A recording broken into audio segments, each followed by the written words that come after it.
Hi, Josh. Hey, Bob. How you doing? I'm pretty good. How are you doing on Inauguration Eve? I'm guardedly optimistic that the next 4 years will be better than the last 4. Guardedly. How are you doing? Well, you've heard of something called optimistic bias, right? I have heard that. In fact, I've heard that. Yeah, I have heard that. I've also heard that pessimists, they have shown, are actually more accurate in their predictions, but optimists are happier. Is that true? Do you know? I don't know if they're any happier. They're just maybe more deluded. I would be happier if I were an optimist by nature. I'm not. So are you in Maine now, by the way? I have relocated successfully, yes. I'm in Maine. Now, isn't that the opposite of what people in your demographic typically do? It is winter, after all. Isn't Maine like a summer place? But you're there. Are you there for the duration? You're there for good? Yeah, it's a permanent move. Permanent move. Okay, it's a relocation for me. Got some nice woodwork I'm behind one you there. of the many statistics. I don't know. There's an article. I don't know if it's in the online or in the print version of the Atlantic by Arthur C. Brooks about people finding happiness and well-being in certain locations, and I was introduced to the word topophilia, or for sort of a love of place, and I'm just really more or less a case study of what he's describing, of recommending people in this time if they have the wherewithal and the flexibility and work to move to a place that you feel more at home in. I thought you were going to say recommend that they all move to Maine, but at some point that would make Maine a less pleasant place to be if everyone took your advice. So no, you're no, it varies based on personal predilection. Sure. Yeah. So I'm here and things settling in. It's quiet and it's pretty beautiful. Well, good. But that doesn't change the fact that that we're at this moment and we're talking about biases. So we're gonna talk today about I think cognitive biases. But first, let me try to situate us. This is the third in a series called the Dharma of Bob, a phrase that you came up with after you kindly suggested that my worldview was worth fleshing out. I'm Bob. And I was all too happy to sign on to that proposition. And so the first in the first installment we talked about the logos. That's a concept in ancient Greek philosophy. Also shows up in the Bible, in the book of John. The phrase in the beginning was the word. The word is a translation of the Greek word logos. Can I interrupt for 1 second, Bob? Sure. Let me just interrupt you 1 second. Before we dive into the key features of the Dharma of Bob, how would you describe, in your words, maybe the overarching sense of what we're referring to as Dharma of Bob? I can take a stab at that, but that's a hard one. Why don't you take a stab? You thought it up. I blame you. Well, let me see how this sounds. The reason I came up with the phrase, I think you have a worldview informed by certain observations in a variety of different fields that converge, and it's a worldview that both tries to describe the way things have come to be, sort of descriptive in terms of how evolution has shaped species, and particularly in humans, the psychology of our species, and combined with sort of elements of game theory, you describe how, as part of this logos or the evolution of existence, things are moving to dynamics of greater and greater interdependence and interbeing, where outcomes are mutually correlated, meaning that if there's a problem in one side of the world, that affects everybody on the other side of the world as well, as things move into greater and greater interdependence and complexity. And I think part of your worldview is that embedded in the mind are sort of programs that were effective at one time and place from a perspective of natural selection, but in the current environment, those very programs now pose a threat to continued existence because they pit us into conflict and tribalistic stances that threaten the whole development of being in a way. Does that sound at all? I would say that's fair.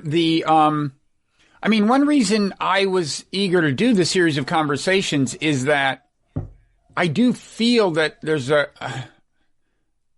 kind of coherence to my worldview, but it's not so easy to say what it is. It's, and you've captured some of the central elements, for sure. Maybe we should say by background. I realize we haven't really introduced you, although by now, people may be familiar with you. You and I met at a meditation retreat. We have a common interest in Buddhism and meditation. You are a yoga teacher, and you've done a lot of meditating, and you've done a lot of yoga, and we've done a lot of talking about these things. But that in the end, kind of mindfulness meditation and Buddhist philosophy is an important part of my worldview as well. My last book was about that.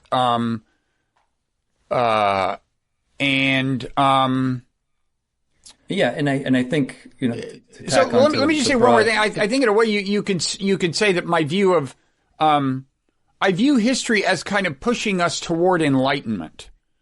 In other words, getting us to a point where, not that we will necessarily become more enlightened, but that if we don't, the outcome will be very bad. It is incentivizing us to become more enlightened.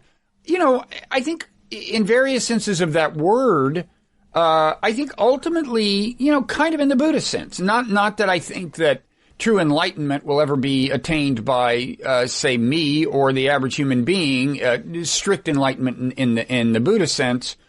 But I do think moving toward the Buddhist ideal of enlightenment, which in a way is just a kind of hyper clarity about the world, or extreme clarity about the world, is something that's very much in our interest to do. And my view of history is that it's been driving us toward this point so inexorably, really going back to the beginning of biological evolution, even that in turn, I think it's not only a useful practical framing of our predicament, but that, it raises questions of teleology, of larger purpose, whether this all could be serving some larger purpose. I don't claim to know the answer, but I'm more open to the possibility than some people who kind of read from the same scientific texts as I do. Like, people who, like me, emphasize evolutionary psychology or have a fundamentally kind of, you might say, materialist view of history as I do, and so on.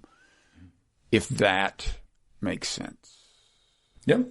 Yeah, and then the Buddha Dharma that we share is in some sense, I think, part of your prescription. It's not the panacea, of course, but it's one way of coming to both see more clearly, and I think we both see it as a way to transcend some of these impulses that are fueling the problem of the predicament we're in. Mm-hmm. Yeah. So there's some authors describe it as a kind of an inner revolution of psychology that I think I sense you trying to advocate in your own way.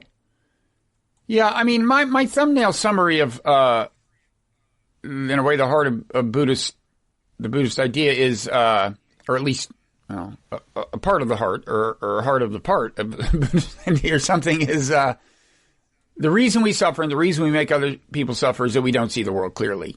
And it's in that context that I thought of enlightenment, but I also think that when we talk about, as we are going to, cognitive biases and how we can overcome them, I think that is moving toward more clarity of vision in a way that will be good for us, good for the whole species, good for the world. And I also think that like mindfulness meditation in particular, that part of Buddhist practice can help people overcome cognitive biases of some kinds in particular and see the world more clearly. If that's... And I don't know how much we'll get into it today, but as I was thinking about that, I feel like just in the interest of transparency, I feel like I'm not a very good example of that personally, and that I think, and when we met, I was just sort of getting introduced to some of the research about cognitive bias, and I held my own optimistic bias, thinking that if more and more people would meditate, then the sort of a sufficient percentage of the population might start to transcend those biases, and we would move forward in a way.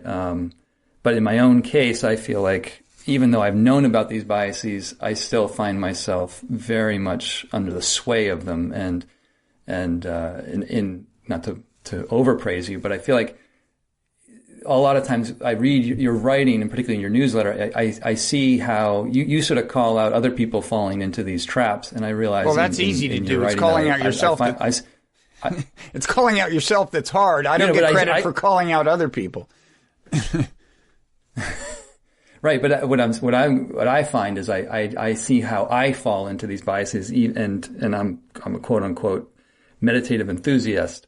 So it's by no means a simple quick fix to these issues. No, they're really deeply ingrained, the cognitive biases, and I think it takes a discipline of some sort or another to make inroads on them. Leaving aside the task of completely overcoming them. Yeah. And I would just add like a small qualifier potentially to how you said, like, the Dharma helps us see the world more clearly. I might say it's helping us see the world of our experience more clearly, how we experience the world. And that includes seeing oneself more clearly. So it's the seeing of the world is not separate from also refining and developing an understanding of what oneself is, or what it's like to be oneself. And in fact, I mean, seeing the continuity between oneself and the world is even, by some accounts, part of getting closer to enlightenment. Part of the Dharma, and of course, as we know, ultimately, seeing the continuity as so pronounced as to call into question whether the self exists. For that and other reasons, calling into question whether the self truly exists. But we need not get into the not self doctrine of Buddhism. But yeah, I mean, to me, that's one of the most valuable things. Like on a meditation retreat, when you're really getting into it, like day 4 or something, is becoming so aware of how your thoughts take shape. And that's where I think meditation can be helpful with cognitive biases. I think you become more aware in particular of the way feelings can kind of warp your thought or your perception. And I think that's kind of the underappreciated thing about what are called cognitive biases, because the term cognitive suggests, it's like computers, cognitive, right? And whereas what biases the cognition, I think, is typically subtle feelings in ways we can talk about. I mean, you see this with probably the most famous cognitive bias. We've talked about this a little, I think, in one of our past 2 conversations, but the most famous cognitive bias is confirmation bias, I think. Just the idea that we are we embrace information consistent with our pre-existing beliefs, ideology. We tend to reject information not consistent with it. And if you pay attention, I think you'll see that the way that starts is you see information like not consistent with your ideology or something, and it makes you feel bad. You want to kind of push it away. I mean, I had, I'm not sure if this will be posted like this week or next week or what, but in any event, everyone will still remember the January 6th Capitol Hill riot when it's posted. And, after that came out, I was listening to, after that happened, I was listening to a right-wing podcast, and they're trying to push the idea that, this is Antifa, and they found this one guy named Sullivan who was left-wing but had been in the Capitol, blah, blah, blah, and they're saying, see Exhibit A, and I could kind of feel myself recoiling at the prospect of that. And then later when I saw on Twitter that somebody pulled up a Twitter chat from like November where people in Black Lives Matter were saying, this guy claims to be one of us, but don't buy it. He's suspicious. He's like a right-wing plant or something, about the same Sullivan guy. And I found myself like embracing, that made me feel good. And I found myself going around repeating it because, and I think it's probably true, but in this case, but that's the way these things work. Information, that confirms your pre-existing belief structure feels good. And that's what you embrace it for the same reason you embrace people who make you feel good, and the same reason you keep your distance from people who feel bad is the reason you reject information that feels bad. So becoming more aware of those feelings, which mindfulness meditation, I think, can do, I think can help you guard against that particular cognitive bias. That's one example.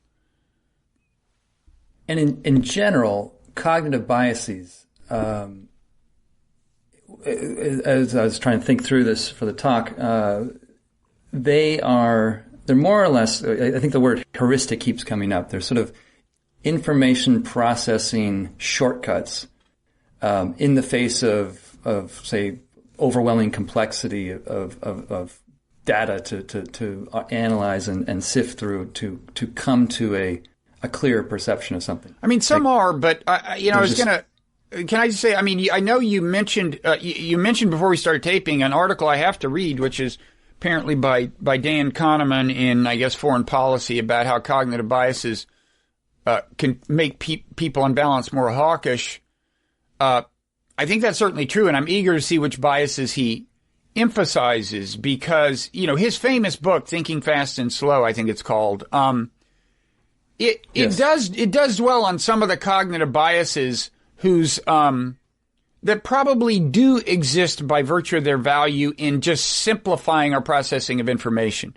But I don't think confirmation bias is one of those. And I think the ones that I think are most important and contribute most to kind of tribal conflict and war, namely confirmation bias and attribution error, I think evolved for a different reason, or at least not only because they help us simplify the processing of information. They evolve because they make us inclined to argue strongly for our interests, to believe that the pursuit of our interests are right in some sense, so that we can argue that we're morally entitled to pursue our interests and so on. So, I think, I guess I don't see the contradiction there, and maybe clarify this for me, because it would seem that the difficulty in opening to data that creates cognitive dissonance is that it then forces you to face the complexity of what's there, and the confirmation bias sort of short circuits that. Because what you already mentioned, through a feeling like, oh, this feels right, so this has to be. Let me just put it this way: if we were an asocial species, okay, if the way humans lived their lives was like, you're born, you go off in the forest by yourself, and you find food, you see no other humans, and then I guess at one point you see another human and you procreate, but then you go back. In other words, you just don't have a social life. There would still be reason to have biases that streamline our processing of information. There's still a case for processing information about your environment efficiently, okay? But you would not get confirmation bias. I don't think that would not make sense. Confirmation bias exists for the purpose of our believing we're right when we argue with people, okay, in a social context. And I'm not saying science has proven this, but I think among the most plausible of explanations that have been put forth by like evolutionarily minded psychologists, and I wouldn't say Dan Kahneman is especially evolutionarily minded. He's certainly cognizant of evolutionary psychology. So that's what I'm saying, and I think it's important to understand we're talking about biases that evolved in order to help us win fights, whether rhetorical fights or rhetorical fights that turn into physical fights. They help us argue for our interests, whether or not our interests actually have merit in a moral sense. Okay, so they actually exist to warp our thinking about moral questions. Okay, that's what they're for. Okay. Because evolution doesn't want to make us like moral creatures. And it doesn't even want us to see clearly. It just wants us to get genes into the next generation. Of course, I put wants in quotes. It's not a conscious process. But it's an important, and this isn't to say that a given bias couldn't do both things, that it couldn't have evolved for two reasons. It's like, teeth do more than one thing in some animals. They're designed as weapons, but also designed to help them eat food, that can happen. But, I do think it's worth understanding, because it gets back to the question of how hard it is to fight these biases. They are designed to fool us into thinking we're right more often than we are. Okay? And naturally, if they're designed to fool us, it must be hard for us to become sufficiently aware of them and sufficiently determined to root them out to really succeed in overcoming the biases. Right. So, with the example of confirmation bias, you said it helps us win arguments. How does that play into the sort of the agenda of natural selection? It's like, say you're arguing over who deserves more of the food from the hunt or something. And you say, well, I was the one who spotted the giraffe, and I was the one who did this, and I was one, there are these experiments that show in team efforts, people overestimate. Like one study, they took academics who had co-authored papers, and they would say, like, okay, 3 people co-author a paper. What percentage of the credit do you think you deserve for this paper? And then they add up the percentages, and the average is like 140% or something. Okay, so clearly somebody's wrong here. They're all wrong. Somebody's wrong, right? I mean, there is a generic human tendency to exaggerate our responsibility for good outcomes and understate our responsibility for bad outcomes. In a way, like Donald Trump is like a parody of a human being, okay? He's not like a completely alien being. He's just a really revved up example of a human being. Everything good that happens is his doing, and he's not responsible for anything bad that happens. So, and both those biases were mentioned by Kahneman in the article, sort of an excessive optimism, the illusion of control, overstating how much control you have in a scenario. There was a similar study he mentioned about drivers, people surveyed about their driving skills. 80% of drivers think that their driving is above average, that kind of thing. There's a lot of realms where the average person thinks they're above average. It's the Lake Wobegon effect. Yeah, he also names, the exaggerating the evil intentions of adversaries. That's attribution bias, or attribution error. The misjudging how adversaries perceive us, sort of the inability to I'd say probably a cognitive empathic position about seeing how we are. The overly sanguine response when hostilities start. That's sort of the optimistic bias, like there'll be a quick war, go in and clean up, we'll be in and out, no one gets hurt. And then an over-reluctance to make concessions in negotiations, and I thought that one was interesting, is that when an adversary concedes something, there's a tendency to have a reactive devaluation of it, which, as he wisely notes, comes up in international conflict as well as marital disputes. When the other concedes something, we tend to devalue. Like we don't see it on the same level as if we conceded. Like I said, I'm sorry, but your apology is nowhere nearly as significant. You're totally seeing that in America right now. It's time for healing. So why doesn't your side admit that you're the whole problem? I mean, after all, we admit it, and it'll be some trivial thing, right? That's really a huge problem right now. The attribution, the thing you mentioned, overestimating the evil of somebody, that is, attribution error fully kind of articulated is a little more complicated and subtle like that, but it does lead you to believe, in essence, it leads you to believe that your enemies are more evil than they are, and in particular, I think that the evil is more intrinsic. I mean, that it's really part of their nature more than it is, and that's a really interesting bias that I think we should spend some time on, and not necessarily now if you want to take the conversation somewhere else, but I also think it's related to how some deep Buddhist concepts are kind of intersecting with developments in psychology. I think that's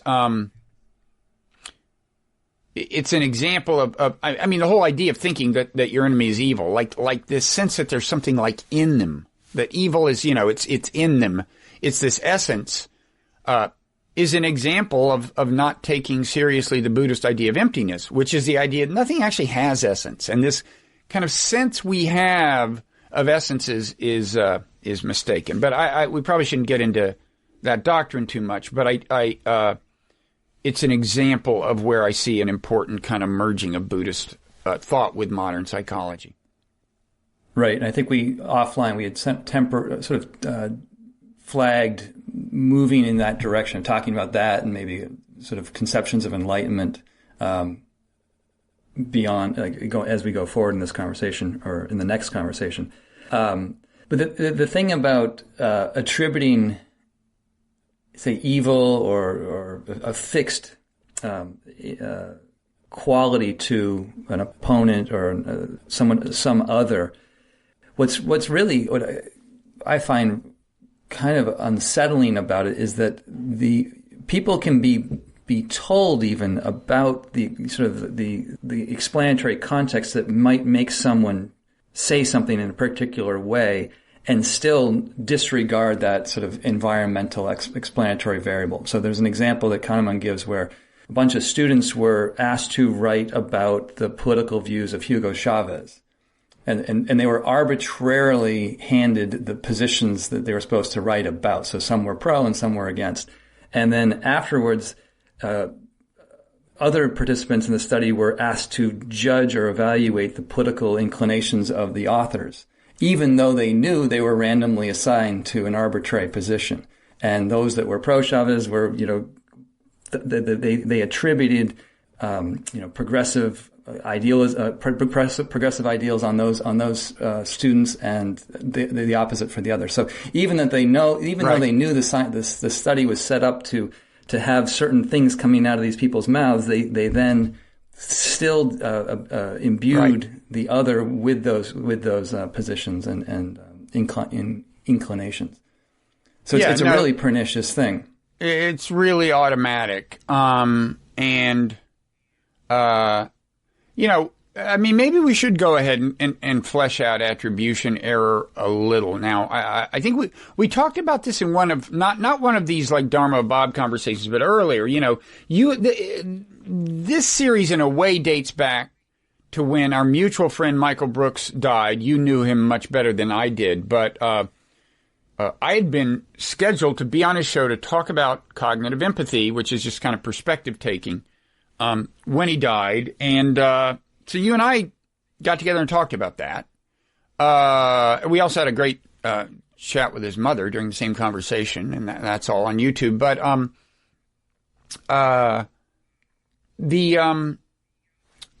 we also, and during one of we did a couple of live streams as a result of that. In one of those, we talked about attribution error. But let me just quickly repeat that. So originally they thought that attribution error was this thing where we tend to overestimate how much of people's behavior is due to their intrinsic nature and underestimate the role that circumstance plays. So like, you're in a checkout line, the person in front of you is rude to the checkout clerk, and you think that guy's a jerk. Whereas, for all you know, he just had a bad day, found out that his spouse has some horrible disease. Who knows? And the thinking was we tend to over-attribute things to dispositional factors, that is, what kind of person you are, and under-attribute things to situation or circumstance. Then they realized it's actually a little more subtle than that. The further study showed that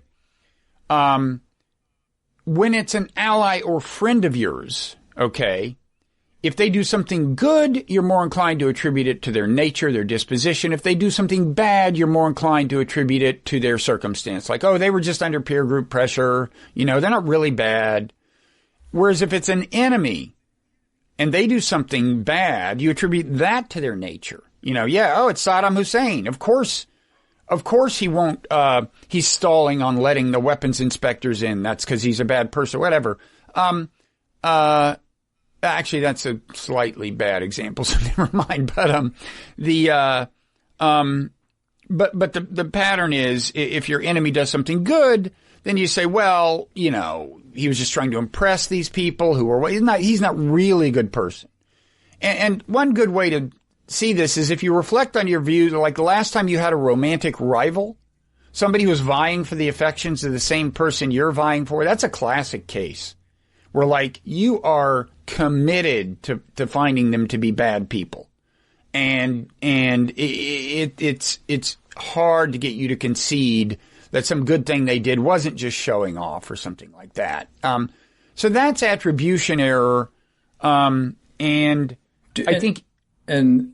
do you have a sense, or what's your sense of how that would have emerged in the evolutionary record? Because again, it helps you make the kind of arguments you want to make. It helps you make the kind of arguments that it's in the interest of your genes to make. I mean, remember, our species, alone among species, evolved in a context of arguments about who deserved what. Okay? Arguments, not just like between groups. People talk about the psychology of tribalism, but it isn't the case that all of these things evolved in group versus group conflict. They could have, sometimes they did, but even within hunter-gatherer society, the kind of society that would have been the context of most of human evolution. Pretty much all the important part, I would say. There would be arguments between people about who deserves the food, who had betrayed somebody and therefore owed them some kind of restoration, who had disrespected the other and therefore deserved to be beaten up by the other person and their friends. There are actual arguments, and there's also value in just believing that you're right because it steels you for the fight or whatever. So part of that is that once someone is your enemy, say they're vying for the same mate, or they have some interest that truly conflicts with your kind of Darwinian interest, then there is value in being able to convince yourself and others that they are truly bad. Okay? They really need to be expelled from the group. Again, I think, and again, this is, in some sense, this is conjecture, but, it's well-founded conjecture, and I think, people who study these things would say it's deserves to be considered part of the explanation for, this cognitive bias. And so again, you got to understand, we were designed to be confused in making arguments. Okay. In other words, we were designed to depart from a truly objective perspective when we're making arguments. That's natural selection engineered the confusion into us because certain kinds of confusion helped get our genes into the next generation at the expense sometimes of the genes of our rivals and enemies.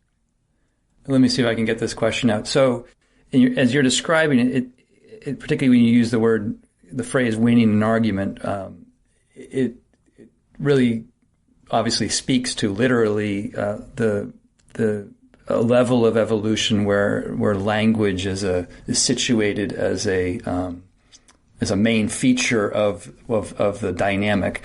But my question is, do you think these biases have a pre-linguistic form, where particularly because they seem to be, and I'm not the expert here, so this is why I'm asking this, but because they seem so wired into the sort of the affective parts of our biology and sort of dump their assessments into us as feelings, intuitive feelings, I would think that they must, or they likely have some antecedent in a pre-verbal kind of advantage.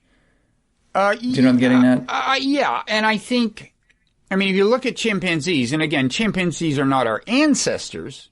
We didn't evolve from chimpanzees. Rather, we and chimpanzees have a common ancestor back, 6-8 million years ago or something, and we both branched off. At the same time, chimpanzees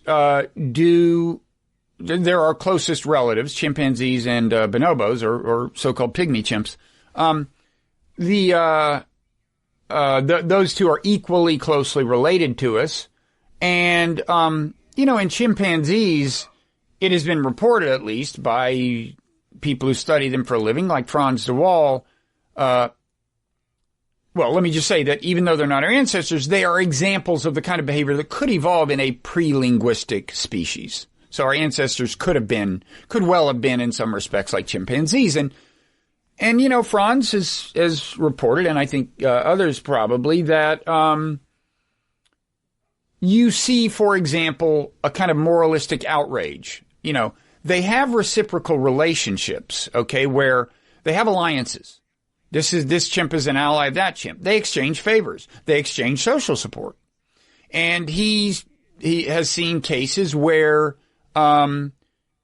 chimp A had supported chimp B. They had a relationship, and then chimp B, in a time of chimp A's need, does not come to the aid of chimp A.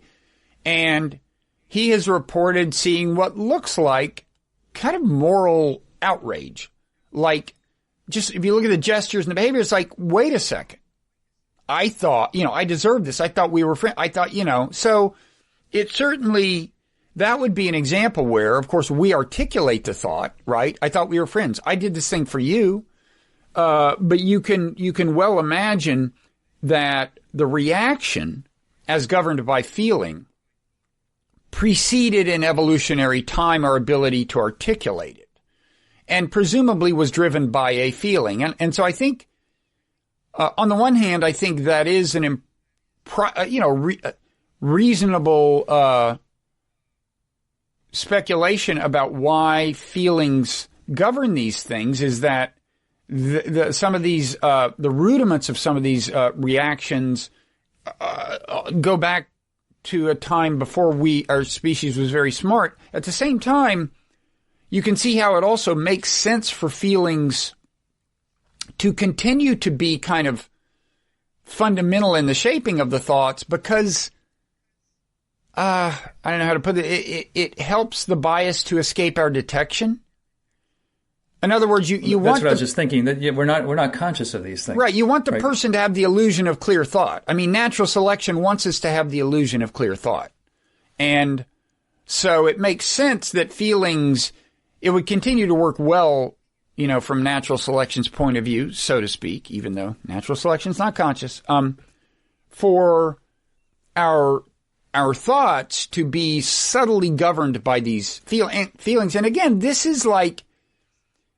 I submit that in day 4 of a meditation retreat, if you think about an enemy and something bad they did, yes, you may think, yeah, that's the kind of person they are, in keeping with attribution error, but I think you will be more likely to suddenly become conscious of the fact that what preceded that thought was your emotional reaction to the person. Surely, I'm sure you've had the experience, Josh, on a meditation retreat of being much more aware of how your feelings are guiding your perceptions of people. And, and these are reactions you normally wouldn't even think about. You don't have the feeling like, well, go ahead. Well, I was just going to say, the phrase that I don't know if this is how accurate this phrase is, but I feel like when meditation is going well, one's awareness at kind of the surface of consciousness becomes much, much more magnified. So you just sort of see more of the way thoughts present themselves and feelings present themselves to your mind, to your conscious mind. Like you see them literally bubble up like gas bubbles, for example. And in doing that, it's not.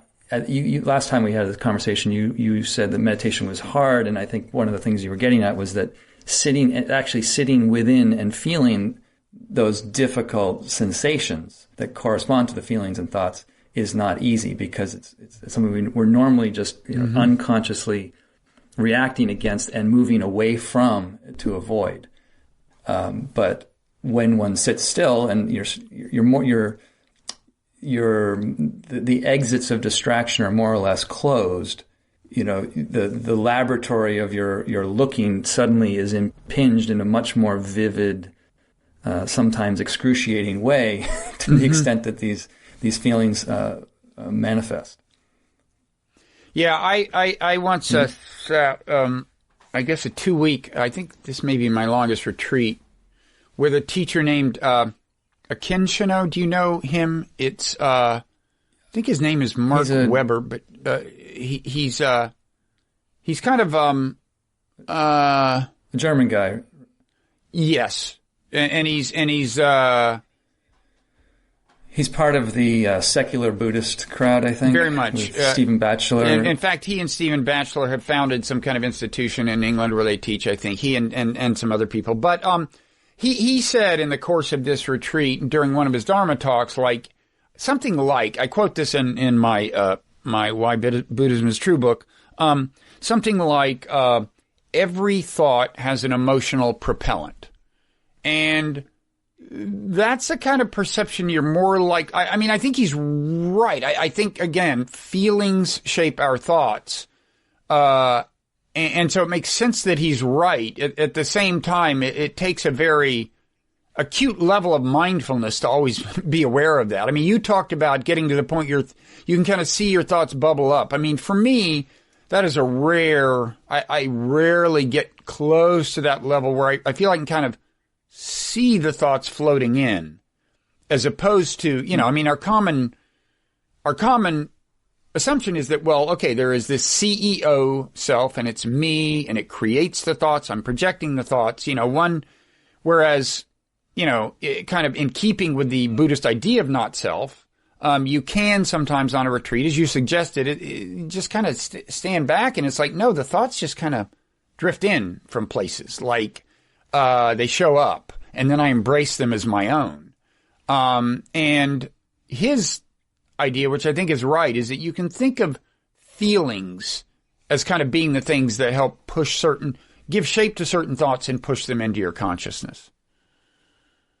Yeah, I think, I don't know how absolute I would make a statement like that, but it seems to be.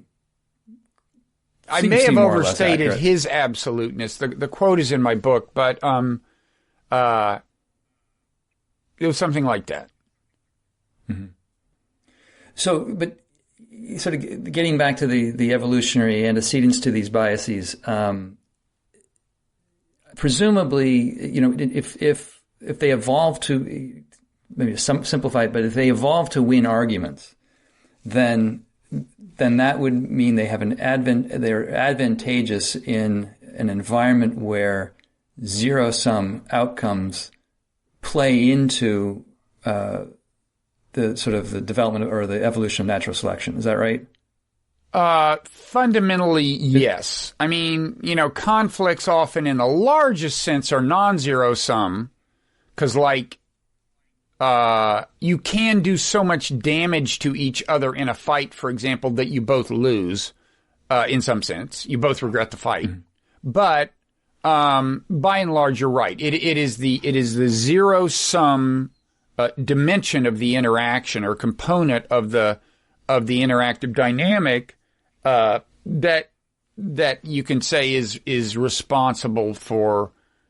responsible for the bias. Yes, the cognitive bias.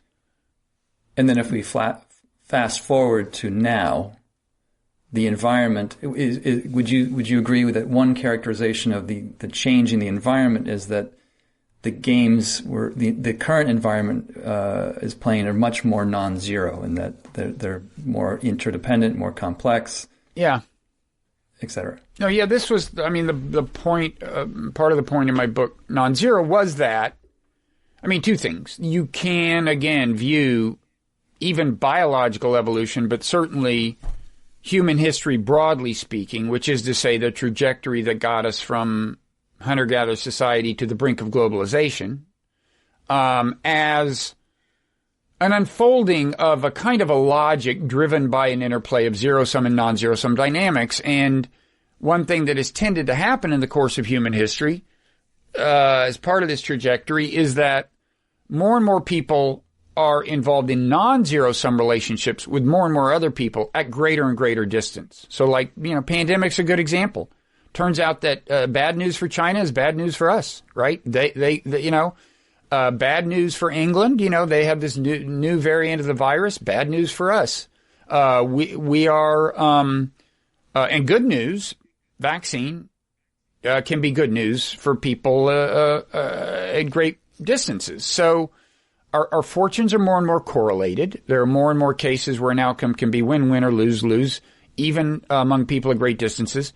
And yeah, I argue that that's a natural outcome of history, especially as driven by technological evolution, and that now we've gotten to a point where there are all kinds of non-zero-sum games involving the human population broadly, like it's in all our interest to avoid nuclear war, or most people's interest. It's in our interest broadly to do something about climate change. It's in our interest broadly to do something about pandemics. It's in our interest broadly to restrict the development of biological weapons, and on and on and on. So, yeah, we have all these non-zero-sum problems that it's in our interest to do something about, and yet cognitive tendencies that evolve in a very different environment are getting in the way.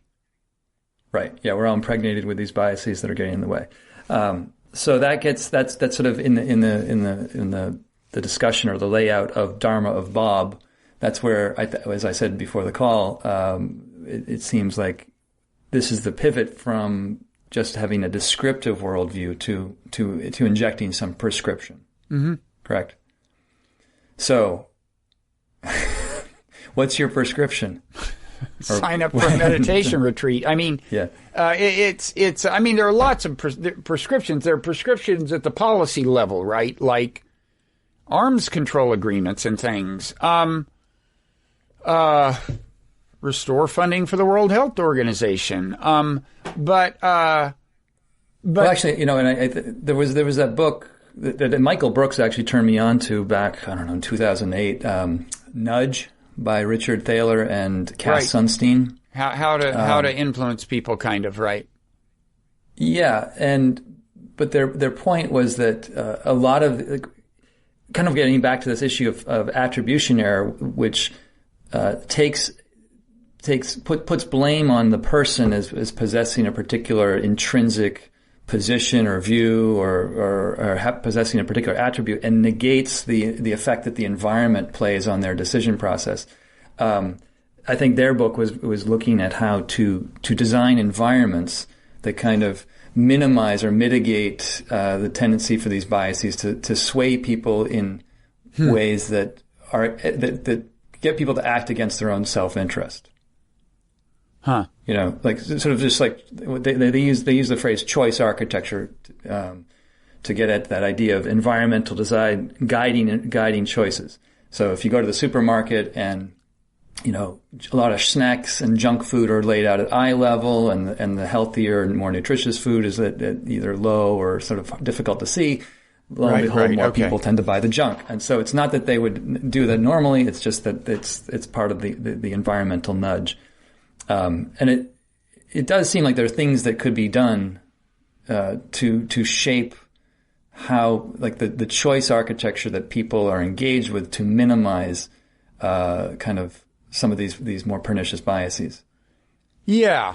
I mean, social media would in principle be an opportunity because, we kind of face a problem of tribalism at two levels. Like within our country right now, there's so much political polarization that we couldn't formulate coherent policy even if we knew what good policy would be. And then B, there are antagonisms between nations that make it hard for us to see what good policy would good international kind of policy, international governance policies would be. So be nice to do something about the psychology of tribalism. And social media is an example where, it's a tricky area because government getting involved in regulating a platform where free speech happens or often free speech happens is obviously a tricky thing. But one thing you can certainly say is that left to their own devices, these social media companies have created algorithms that are not good for us, right? That would be like if I wanted to create a Twitter or a Facebook that was better for society, I would just start by saying, okay, you feel like retweeting this or sharing it? Okay, click share. And then in 3 minutes, a box will pop up and say, are you sure? And if you click yes, then it will be shared. That would help a little, give people time to cool off or maybe even actually read the thing they're sharing. But they're not going to do that because that would hurt their revenue. Right. So there are nudges that could be made. There are, again, difficult issues involving free speech and the government's proper role, but I could get into this whole thing. But I would just like to see them give, and this would be fine, I think, a fine role for the government to give the user more control over the algorithm. Like force them to be transparent about their algorithms, allow third-party companies to develop interfaces based on that allow you to tweak the algorithm, so that I want to see less. I want to see less rage. I want to see just little sliders of one kind or another. Right.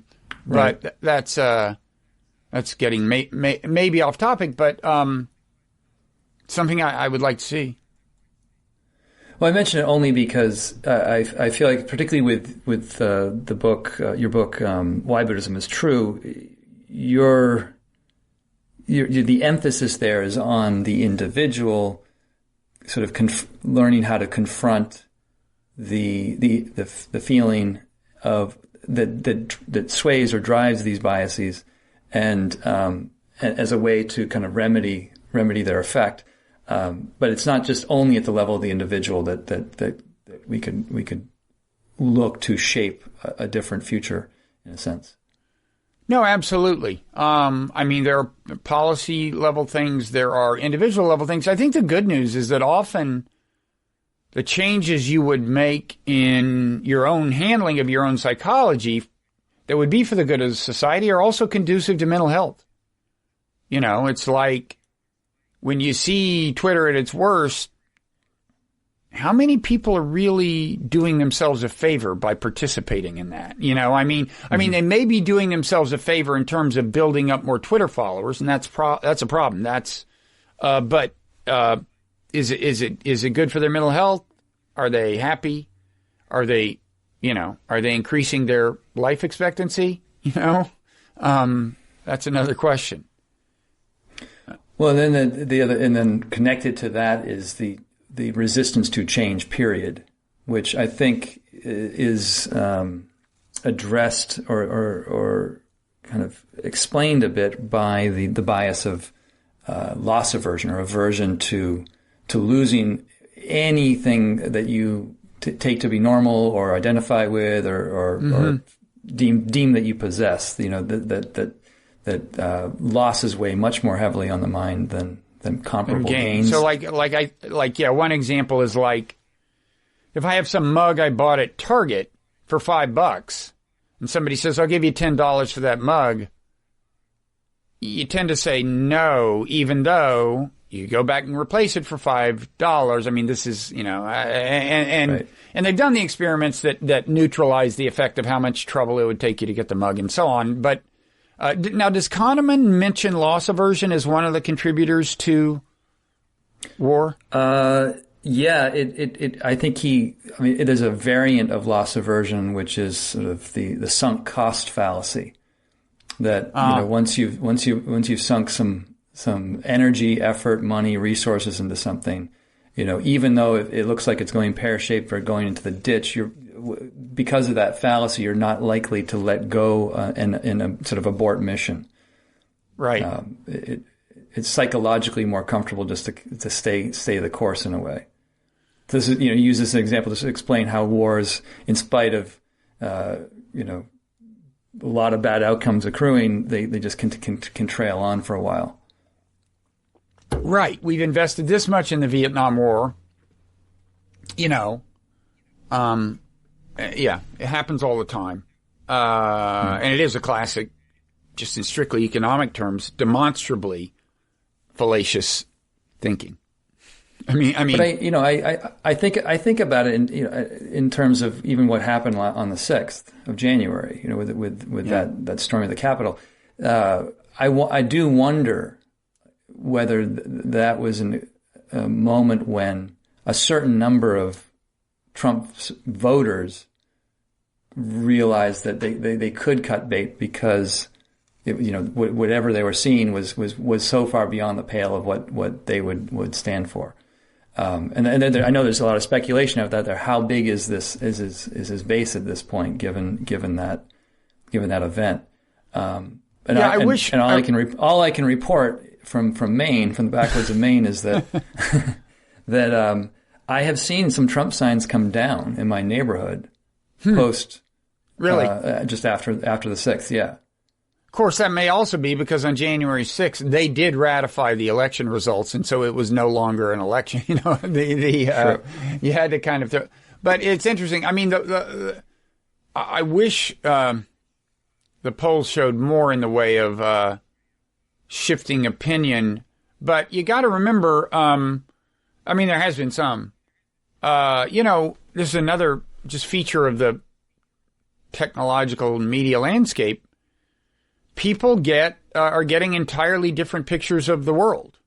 And, there's also the fact that it's natural, just as it was natural for people who supported the Black Lives Matter protests to say, wait a second, the people doing the violence, the looters, the Antifa, they're not BLM. It is natural for Trump supporters to say, wait a second, this was a subset of a subset. I mean, first of all, only the most intense Trump supporters went to the rally.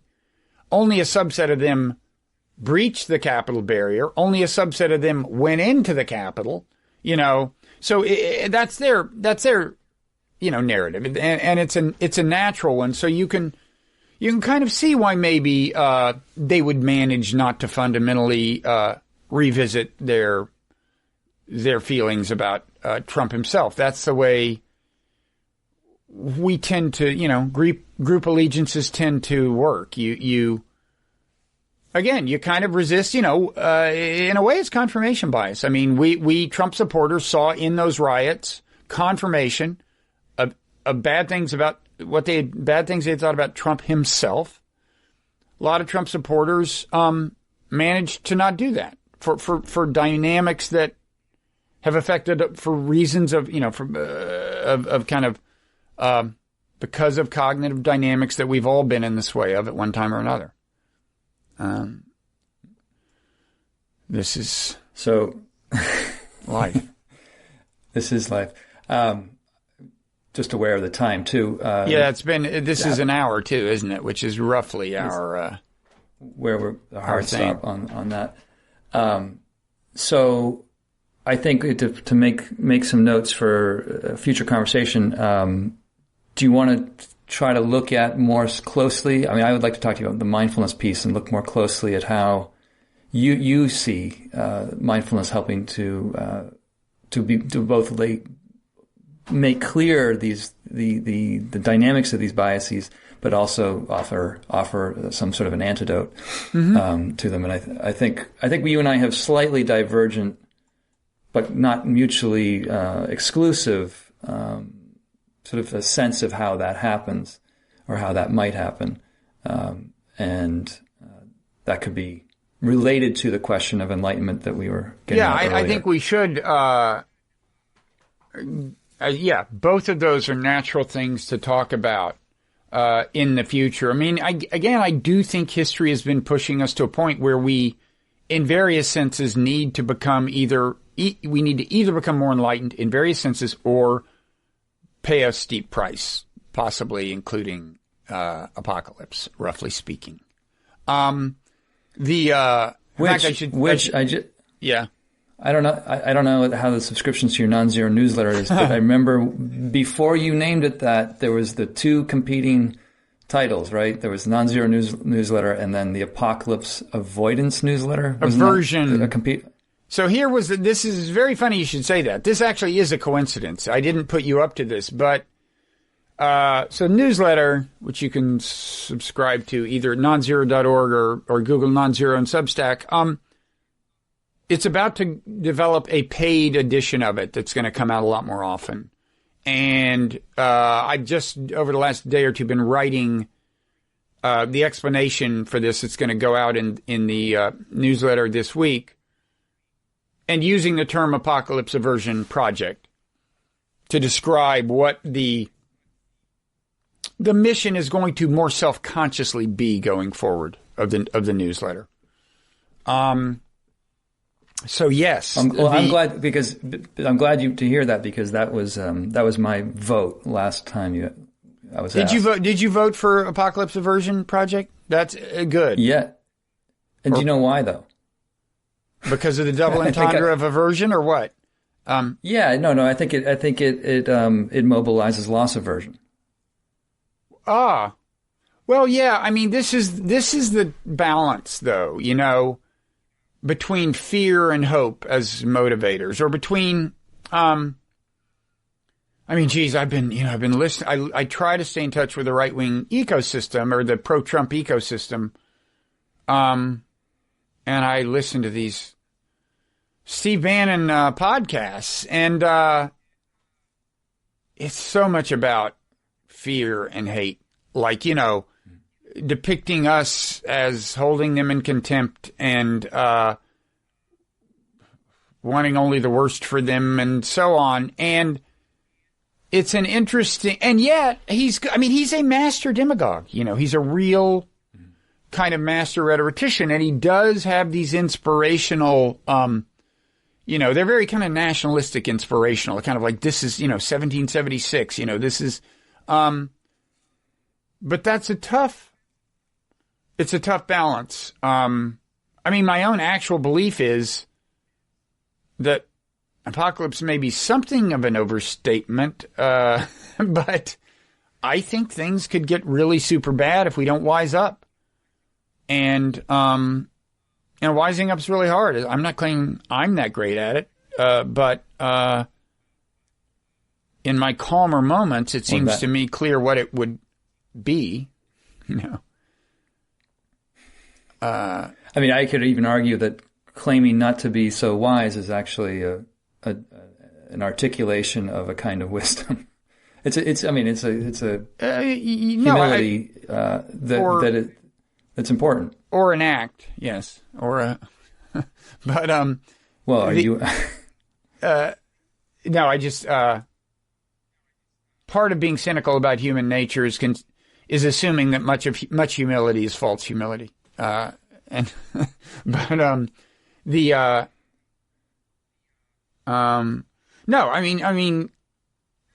is part of enlightenment is all having more self-doubt. I mean, you don't want to be like needlessly hard on yourself. You just want to have a certain periodic skepticism, a revisiting of the assumption that your intuitive perceptions are on target, Right. And that, I think that's not comfortable.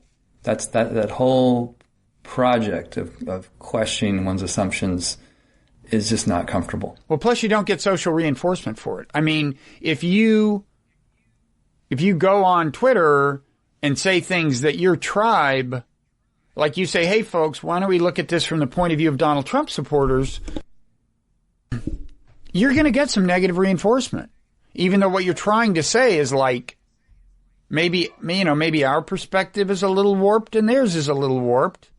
And that's the way people are. You're not saying you want to enact the Trump policy agenda or that you want him to succeed politically, but still, you don't get a lot of social reinforcement. And that's a difficult thing in asking people to play a role in this, play a productive role on social media. You're asking them to expose themselves to some negative feedback. Mm-hmm. Absolutely. And that, I think that I do wonder too how many people are just sort of how many more centrist folks are more or less silent in the response in the face of that potential. I think a lot. I mean, I think you saw this with the protests in the summer. It's like you didn't see many people raising any kind of doubts about them. But then you'd talk to a fellow progressive and say, don't you think these could be like bad for us in the election if there's a sense of pervasive disorder? Or any of several kinds of questions you could raise. Right. You'd get a lot of affirmation. It's just that people didn't want to say it publicly. Right. There was that. That's just. I'm just thinking quickly. Say that, and that's. Go ahead. Go on. Okay, don't forget what you're going to say. I was just thinking of the video of the protesters who were in D.C. at one point going to people who are dining outdoors and demanding that they hold up their fists to indicate their solidarity with the protesters, which I find completely nauseating. The idea of any political group intimidating people into showing support for any political cause. And there was this one woman who was so courageous, she just refused to do it. And it wasn't that she wasn't on their side. She was just principled, and they were interface, and she was trying to explain. That took courage, but it also took courage to even on Twitter say, this is bad, folks. If you're a progressive. There weren't all that many people initially even saying, hey, this is going too far, because people considered it so, kind of dangerous socially to express any form of disapproval with any subset of the protesters. Right. If any voicing of disapproval was tacit. Yeah, that's the way racism tribalism or works. White supremacy. Right. Yeah. So that is the predicament we're in, and I hope we can continue to talk through some solutions or potential solutions to the. I hope so, and I really appreciate your having started this and indulging me. And I think we should talk a little about your. I wondered, so your yoga, you have a very active yoga teaching enterprise. Is the reason that you could so easily move to Maine because during the pandemic it had ceased to be, your clients or students, whatever you call them, you were no longer seeing them in person anyway? I mean, first of all, tell people like your where they can find your stuff. Your Everyday Sublime is your podcast and podcast. Yeah, I mean, I'm always hesitant when you try to go this direction in chats. I don't really want to use our time to well, I'm using our time to get my stuff out. Right, but this is your channel, and I feel like it would reflect negatively on you to hear me kind of enter in with a self-promoting advertisement, like, hey, But yeah, no, I have a podcast, but the kind of yoga I teach lends itself to mindfulness quite nicely, which is how I got into it. Actually, I basically just a little bit before you started doing retreats, I started going on retreats, and found my body, after doing other forms of yoga, my body was still really resistant to sitting for long periods of time. Mm-hmm. So I started looking around for how to sit more comfortably, and discovered a style of yoga that it really tries to release tension and contracture. What's it called? It's called yin yoga, in contrast to active dynamic forms of yang yoga. And you basically stay in a pose on the floor for several minutes and hang out, relaxing the muscles so that the denser connective tissues like ligaments and joint capsular tissue gets gently stressed to the point of releasing some contracture, so that there's a little bit more, not like hypermobility, but a little bit more mobility or restoration of mobility there, so that if someone has the skeletal permission to do so, one would be able to sit more comfortably in one of the classical meditation poses. And I found that to be true. I kind of got hooked, and it became a sort of a platform for me to try to share more about insights from meditation in a yoga context in a way that like most yoga teachers can't.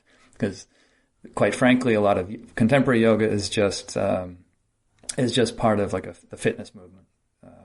It's an exercise or a workout where people are put through their paces, and there's not a lot of time or opportunity to get into the contemplative, introspective, inner dynamic awareness of the practice. So that's how I got into it, and I think it fits well with what you're talking about, because it's a practice that really does emphasize quite strongly an exploration of feelings, at a level of sensation. Yeah. And it sort of serves as a meditation and also prepares one for meditation. Well, maybe I should get into that more. I mean, my daily meditation practice is suffering from the pandemic in the sense that I've traditionally gotten like about an annual, roughly speaking, booster of going to an actual meditation retreat for a week or two, and that hasn't been practical. So God knows I need something. Maybe you should become my spiritual advisor. So what, do you have like a website or something?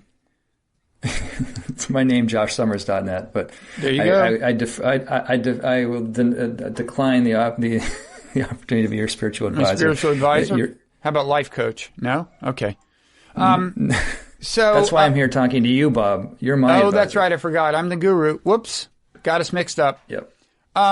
Okay. So anyway, thanks. So we'll do this again until we've gotten to the bottom of this whole mess. And meanwhile, slowly getting there. Thank you for this. Enjoy Maine. Thank you. It looks nice. Very much. Okay. Talk to you soon.